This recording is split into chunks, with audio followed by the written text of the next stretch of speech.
My name is Abdelkader Benbrahim, and I'm a financial sector advisor with the Making Finance Work for Africa.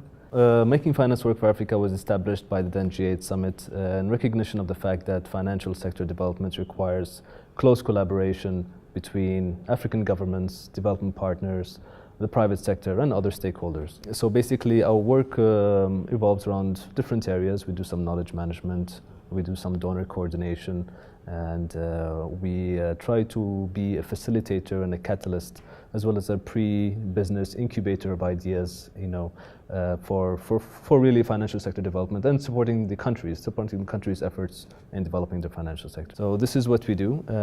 We look at different thematic areas.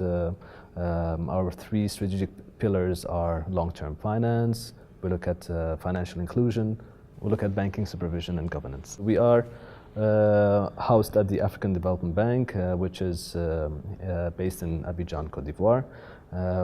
Côte d'Ivoire is one of the fastest growing economies in all of Africa. We have seen real growth reaching approximately 8.5% annually. It is a booming economy, obviously. In terms of the housing market, the deficit of the affordable housing market in Côte d'Ivoire is hard to quantify because of the lack of data. However, and this also applies not only to Côte d'Ivoire, but all the other 7 countries in the West African Economic and Monetary Union. There are recent reports that estimate that the demand in housing is approximately 500,000 housing units per year, and with the housing deficit estimated at around 1 million housing units. However, also the government of Côte d'Ivoire is putting in place a very ambitious plan to obviously meet the housing deficit. They've got a program to build about 150,000 housing units in the next 3 years. The past 3 years or so, we've started to involve the actual industry and the African stakeholders who are involved in this area. So one of our key strategic goal is to make sure that we are promoting financial sector not simply from the donor side, but also to understand the needs on the ground from the stakeholder side. So we want to sort of create more synergies between these two players. One of the projects we have done in the past, for example, I can speak of. We have set up a community of African banking supervisors with the support of the Association of African Central Banks. And the idea of this network basically is to bring the different banking supervisors who work at the central bank level and to facilitate policy dialogue and peer-to-peer exchange.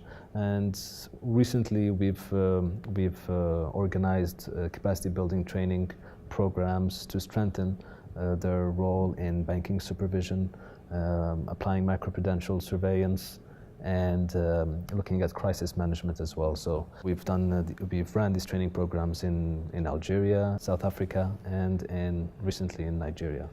So this is, I would say, one of the achievements. From the knowledge management side, we run a website. It's a bilingual website with lots of content.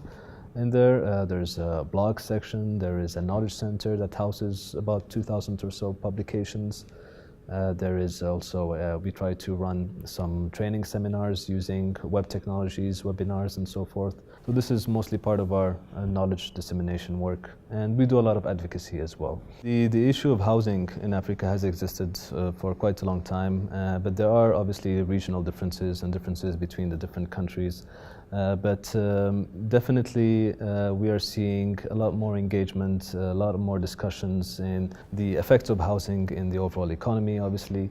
And this is exacerbated by the fact that, the rapid urbanization on the continent, people moving in, and that is basically causing a lot of housing deficits, and a lot of informal housing are proliferating because of that, and a lot of slums. So, I think at the policy level, at the government level, we are seeing a lot more engagement. I think also there is more incentive for partnerships as well, looking at a market-based approach, or see how the private sector can support the government really in some of the housing deficits.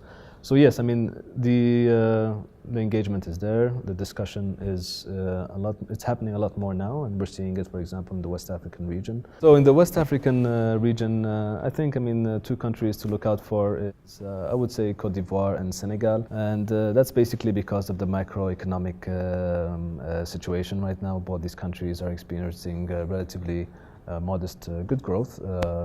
And also we are seeing a lot of different stakeholders and also at the government level who are putting in a lot of ambitious plans to meet the housing deficit through their development plans and so forth. So I think these two countries are countries to watch out for.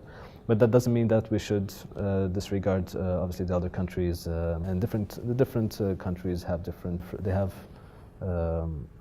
introduced their own plans to meet some of their housing deficits. I mean, I can think of, for example, in Togo, in Benin, and so forth. So yeah, I mean, it is an exciting region to be in, and I think a place to look out for in the next coming years.